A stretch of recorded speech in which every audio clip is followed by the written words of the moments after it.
ആലപ്പി ഈ കൊലപാതകത്തിലെ മുഖ്യ സാക്ഷിമൊഴി അത് 24 കിട്ടിയിട്ടുണ്ട്. കലയെ കൊലപ്പെടുത്തിയതായി ഭർത്താവ് അനിൽകുമാർ അറിയിച്ചു എന്ന് പറയുകയാണ് മുഖ്യ സാക്ഷി സുരേഷ്. അനിൽ വിളിച്ചതനുസരിച്ച് വലിയ പെരുമ്പഴ പാലത്തിലെത്തി. പാലത്തിൽ പാർക്ക് ചെയ്തിരുന്ന കാറിൽ കലയുടെ മൃതദേഹം കണ്ടു. അനിൽകുമാറിന്റെ ഭീഷണി ഭയന്നാണ് കൊലപാതക വിവരം പുറത്തു പറയാതിരുന്നതെന്നും സുരേഷ് പറഞ്ഞു. ഭർത്താവ് അനിൽകുമാറിന്റെ വീട്ടിൽ കല ജാതീയമായ പ്രശ്നങ്ങൾ നേരിട്ടിരുന്നുവെന്ന് കലയുടെ അമ്മയുടെ സഹോദരി ശോഭനകുമാരിയും 24-നോട് പറയുകയാണ്.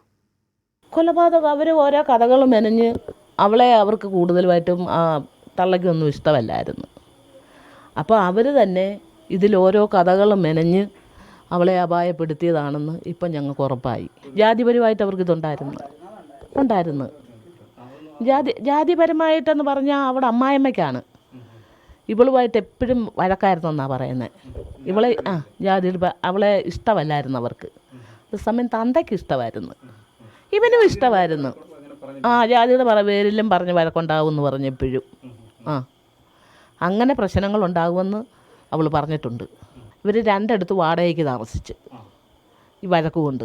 ഒരുത്തിയെ ഇപ്പോൾ ഡൈവേഴ്സ് ചെയ്തില്ലേ, അപ്പോൾ അവളോട് പറയുമെന്ന് ഒരുത്തിയെ ഞങ്ങൾ കൊന്ന് മൂടി, അതുപോലെ നിന്നെയും ഞങ്ങൾ അങ്ങനെ ചെയ്യുമെന്നാണ് പറഞ്ഞെന്നാണ് പറയുന്നത്. കസ്റ്റഡിയിലുള്ള ആളിൻ്റെ ഭാര്യയാണ് ഇതിനെല്ലാം ഇപ്പം തെളിവാക്കിയേക്കെന്നാണ് പറയുന്നത്.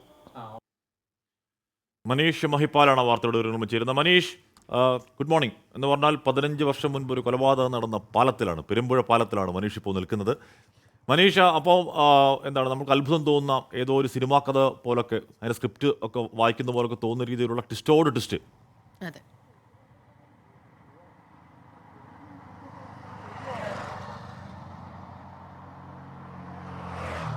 അതെ ഹാഷ്മി, 15 വർഷങ്ങൾക്ക് മുൻപ് ഹാഷ്മി പറഞ്ഞതുപോലെ ഇപ്പോൾ പ്രമാദമായൊരു കൊലപാതകത്തിൻ്റെ ചുരുളഴിഞ്ഞ ആ പാലത്തിലാണ്, വലിയ പെരുമ്പുഴ പാലം. ഈ പാലം 2002 നിർമ്മാണം പൂർത്തിയാക്കി ഉദ്ഘാടനം കഴിഞ്ഞത്.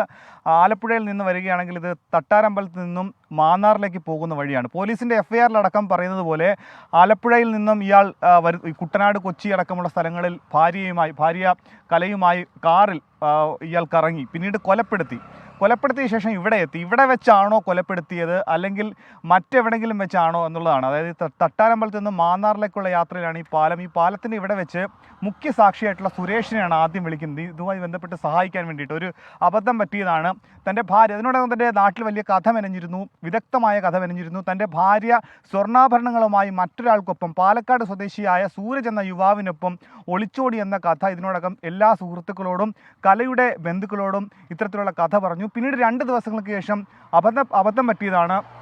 കലയെ കൊച്ചിയിൽ നിന്നും താൻ കൂട്ടിക്കൊണ്ടുവന്നു. ഇതിനിടയിൽ ഉണ്ടായ അബദ്ധത്തിൽ കല കൊല ചെയ്യപ്പെട്ടു എന്ന് മുഖ്യ സാക്ഷിയായ സുരേഷിനോട് പറഞ്ഞു. ഇത് മൃതദേഹം മറവ് ചെയ്യാൻ തന്നെ സഹായിക്കണമെന്ന് സുരേഷിനോട് ആവശ്യപ്പെട്ടു. പക്ഷേ സുരേഷ് അതിന് വിസമ്മതിച്ചു. സുരേഷാണ് ഈ കേസിൽ ഏറ്റവും പ്രധാനപ്പെട്ട പോലീസിൻ്റെ ഈ കൊലപാതകത്തിലേക്ക് എത്താൻ ഏറ്റവും പ്രധാനപ്പെട്ട കാരണം സുരേഷാണ്. കാരണം കസ്റ്റഡിയിലെടുത്തിട്ടുള്ള ആളുകളിൽ ഈ അനിൽകുമാറിൻ്റെ ബന്ധുക്കൾ, സുഹൃത്തുക്കൾ, സഹോദരങ്ങളായിട്ടുള്ള ആളുകൾ കസ്റ്റഡിയിലെടുത്ത കൂട്ടത്തിൽ പ്രധാനപ്പെട്ട മൊഴി നൽകിയത് മുഖ്യ സാക്ഷിയാണ്. ഇയാൾ ഇന്നലെ കസ്റ്റഡിയിലുണ്ടായിരുന്നു.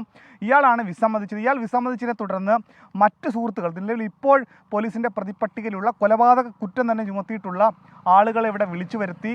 അവർക്കിതിൽ പങ്കുണ്ടോ എന്നുള്ള കാര്യത്തിൽ സുരേഷിന് ഉറപ്പില്ല. പക്ഷേ സുരേഷ് ഇവിടെ വന്ന് കാണുമ്പോൾ ഈ പാലത്തിൻ്റെ സമീപത്തൊരോരത്ത് ആ കാറിൽ അനിൽകുമാറിനൊപ്പം ഉണ്ടായിരുന്നത് കല മാത്രമായിരുന്നു. പക്ഷേ കലയ്ക്ക് ജീവനില്ലായിരുന്നു, കല മരിച്ചിരുന്നു എന്ന് സുരേഷിന് ഉറപ്പായിരുന്നു. പിന്നീട് ജീവൻ ഭയന്നാണ് ഇത്രയും നാൾ 15 വർഷത്തോളം കാലം ഇത് പറയാതിരുന്നതെന്നാണ് സുരേഷ് പറയുന്നത്. പിന്നീട് നമുക്ക് ഇപ്പോൾ തന്ന പ്രതികരണത്തിൽ നിന്നും ജാതീയമായ പ്രശ്നം കല വീട്ടിൽ അനുഭവിച്ചിരുന്നു. വർഷങ്ങളായി പ്രണയിച്ച് വിവാഹം കഴിച്ച കലയും അനിൽകുമാർ തമ്മിലുണ്ടായ പ്രശ്നങ്ങൾ എന്താണ്, വീട്ടിൽ മറ്റു ചില ജാതിയെ ചൊല്ലിയുള്ള പ്രശ്നങ്ങൾ ഉണ്ടായിരുന്നു. ഒപ്പം തന്നെ നേരത്തെയൊക്കെ തന്നെ നമ്മൾ സംസാരിച്ചതുപോലെ ഈ ഒരു ഊമക്കത്തിനെ സംബന്ധിച്ചുള്ള സ്വകാര്യത ഇപ്പോഴും പുറത്തു വന്നിട്ടില്ല. പക്ഷേ പത്രങ്ങളിലടക്കം ഇത്തരത്തിൽ ആരാണിത് പുറത്തുവിട്ടത് അടക്കമുള്ള വിവരങ്ങൾ ഇന്നത്തെ പത്രങ്ങൾ അത് ക്യാരി ചെയ്യുന്നുണ്ട്. ഈ പറഞ്ഞ സഹോദരിയുടെ, അതായത് കലയുടെ അമ്മയുടെ, നമ്മൾ ഈ സംസാരിച്ചുകൊണ്ടിരിക്കുന്നത് 15 വർഷം മുമ്പുള്ള കാര്യമാണ്. അപ്പോൾ അന്ന് മനീഷിന് ഒരു 10 വയസ്സൊക്കെ പ്രായം ഉണ്ടാവും അല്ലേ? 10 വയസ്സ് ഉണ്ടാവുമായിരിക്കും അല്ലേ? അല്ലേ മനീഷ്? അപ്പോൾ ആദിത്യ ചോദിക്കുകയാണ് ഇവിടെ കേട്ടോ, ഹാഷ്മി ഈ പറയുന്ന സാക്ഷികളും ബന്ധുക്കളും ഒക്കെ അന്ന് അവിടെ ആയിരുന്നു എന്ന് ചോദിക്കുക. ചിരി നോക്ക്. 10 വയസ്സെന്ന് പറഞ്ഞപ്പോ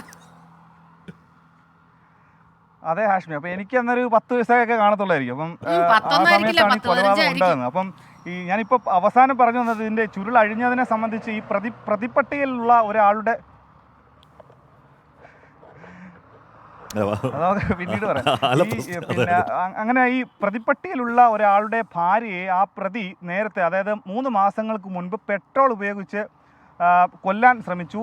പിന്നീട് ഭീഷണിപ്പെടുത്തി, താൻ പണ്ട് വർഷങ്ങൾക്ക് മുൻപ് ഇതേപോലെ ഒരാളെ കൊലപ്പെടുത്തിയിട്ട് മറവ് ചെയ്തതാണ്, അതുപോലെ നിന്നെയും ഇതേപോലെ കൊലപ്പെടുത്തി മറവ് ചെയ്യുമെന്ന് ഭാര്യയോട് പറഞ്ഞു. അങ്ങനെ അവരാണ് ഊമക്കത്ത് എഴുതിയത്. പക്ഷേ ഈ പ്രതികളിൽ ഒരാളുടെ ഭാര്യയാണെന്നുള്ള വിവരം മാത്രമാണ് പുറത്തു വന്നിട്ടുള്ളത്.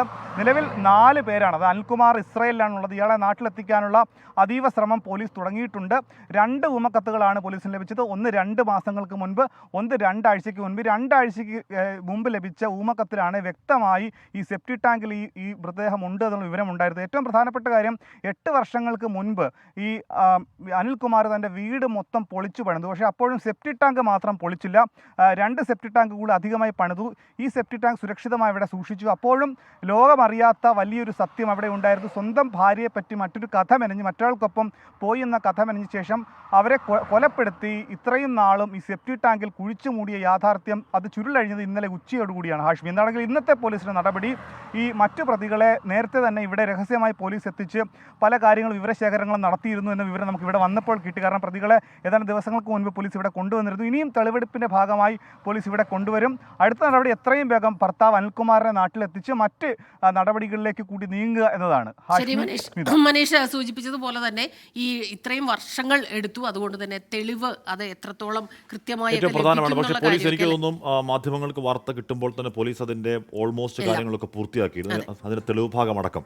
എന്നാൽ ശോഭനകുമാരി എന്ന് പറയുന്ന കലയുടെ അമ്മയുടെ സഹോദരി പറയുന്നത് ഈ പ്രതികളിൽ ഒരാളുടെ ഭാര്യയെ ഭീഷണിപ്പെടുത്തതിൻ്റെ അടിസ്ഥാനത്തിൽ അവരെഴുതിയ ഊമക്കത്താണെന്നൊക്കെയാണ്. എന്തോ സത്യമൊന്നും അറിയില്ല.